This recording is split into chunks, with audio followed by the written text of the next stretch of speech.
people plenty of food, and she wanted to be back in her homeland. Ruth and Orpah planned to go along with Naomi, for both girls loved their mother-in-law. She had always been kind to them and had taught them to worship the true God instead of the idols of the Moabites. So the three of them got ready for the journey to Bethlehem.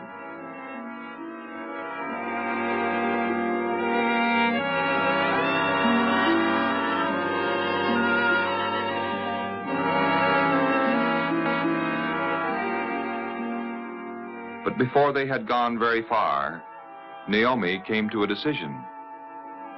Why should her daughters-in-law leave their own country? Perhaps the people in Bethlehem would not welcome them, being widows and foreigners. And so Naomi spoke to them. Please go back, both of you, to your own homes. And may the Lord be kind to you as you were to the dead and to me. And may he give each of you a good home. No, we're going with you to your people.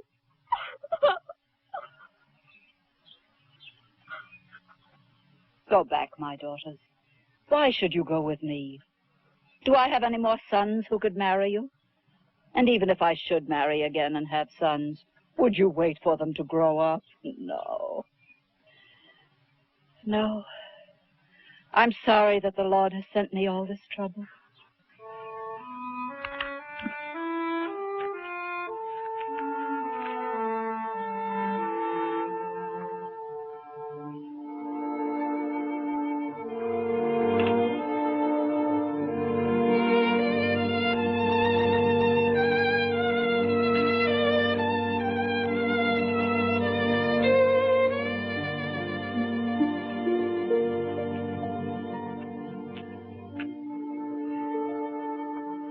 Your sister-in-law is going back to her people. Go with her. Don't ask me to leave you. Wherever you go, I want to go. And where you stay, I want to stay. Your people shall be my people. And your God, my God. I want to die where you die. And there I'll be buried.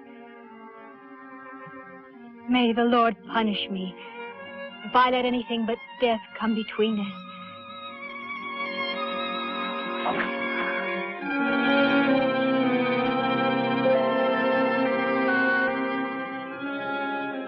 When Naomi realized how deeply Ruth loved her, she thanked God for having given her such a loyal daughter to help make up for the loss of her husband and 2 sons.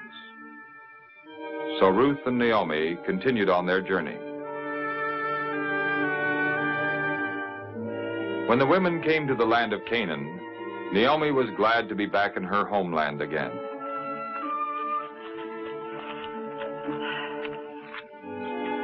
This is the country which the eternal God promised to Abraham and his descendants. It is now my country, too.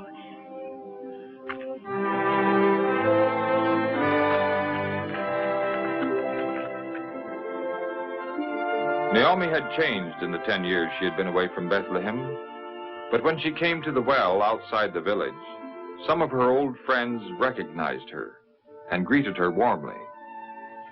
Is this really Naomi, the pleasant one? Do not call me the pleasant one. Call me Mara, the bitter one, for I have a bitter sorrow. My husband and my sons are dead.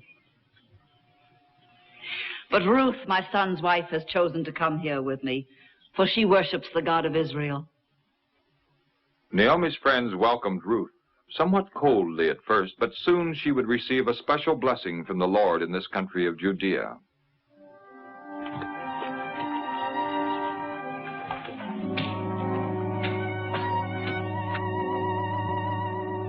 In order to find food for herself and Naomi, Ruth went out to the barley fields. For in those days, it was the custom of Hebrew landowners to leave some stalks of grain for the poor people to gather. Now the field where Ruth gathered grain was one belonging to a man named Boaz. And when he came out to his field and saw her there, he asked his overseer about her. Who is this young woman? She's the one who came back with Naomi from Moab. she said, "Please let me gather grain from the sheaves." And she's been working from early morning until now. Ruth had seen Boaz at the edge of the field and had decided who he was because of his fine clothes and the way he spoke with the overseer. Now Boaz walked over to her. Don't go and gather grain in any other field. You may stay in this one. Stay with my women workers. When you are thirsty, go to the water jars and drink. Why are you so kind to me, a foreigner? I've heard of all you've done for your mother-in-law since the death of your husband. How you left your mother and your father and the country where you were born and came to a people you did not know. May the Lord reward you for what you've done. May the Lord, the God of Israel, under whose wings you have come for shelter, fully repay you. You are most kind, my lord, for you have helped me, even though I'm not one of your servants.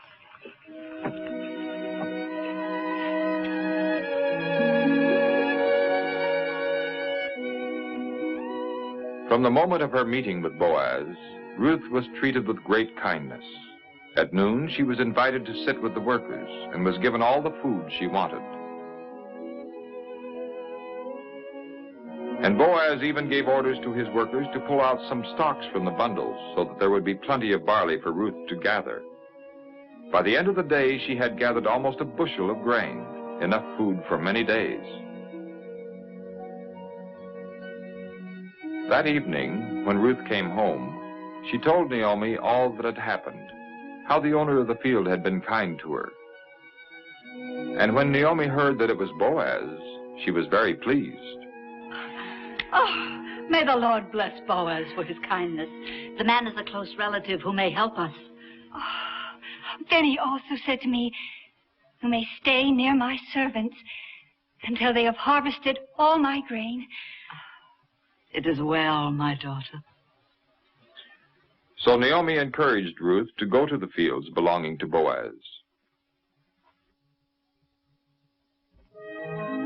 Ruth faithfully worked in the fields every day, and every evening she brought home a good supply of grain to her mother-in-law.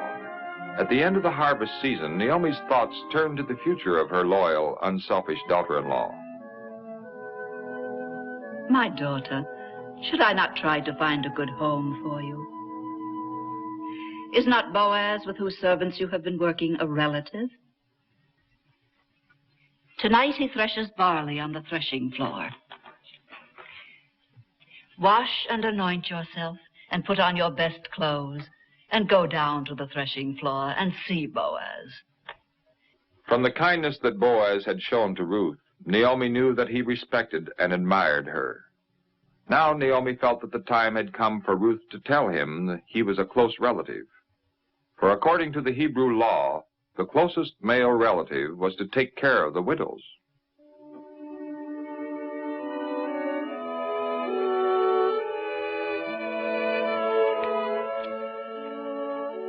Following Naomi's suggestion, Ruth went to Boaz, asking him to take care of her because he was her relative. And Boaz was quick to answer her. Have no fear. I'll do all that you ask, for everyone knows you're a good woman. It's true, I am a close relative. But there's a relative who's closer than I. If he will help you, well, let him do it. But if he isn't willing, then as the Lord lives, I will gladly do it with my whole heart. In this way, Boaz promised Ruth that if the man who was her closest relative would not marry her, he wanted her to be his wife.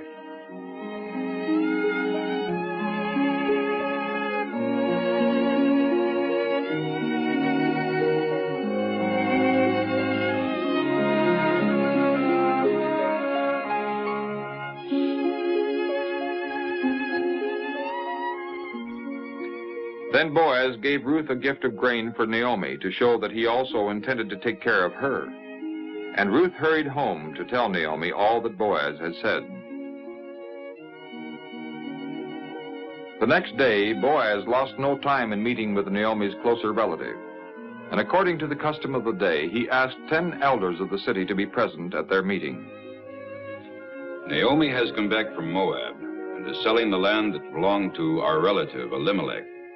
I thought I would tell you about it and say, buy it in the presence of the elders of my people. If you want it, take it. But if you do not, then tell me, since after you, I am her closest relative. I will buy it. But if you buy the land from Naomi, you must also take Ruth, the Moabite woman, as your wife, so that her children may inherit the land. No wonder the other close relative hesitated. If he married this Moabite woman and a son were born, the property would go to that son and not to his own children. So the man who was the nearest relative decided what to do. I can't buy it for myself without hurting my own inheritance. You may have it. Then the man took off his sandal and gave it to Boaz to show that Boaz had the right to buy the land and also to marry Ruth. In that way, the matter was legally settled.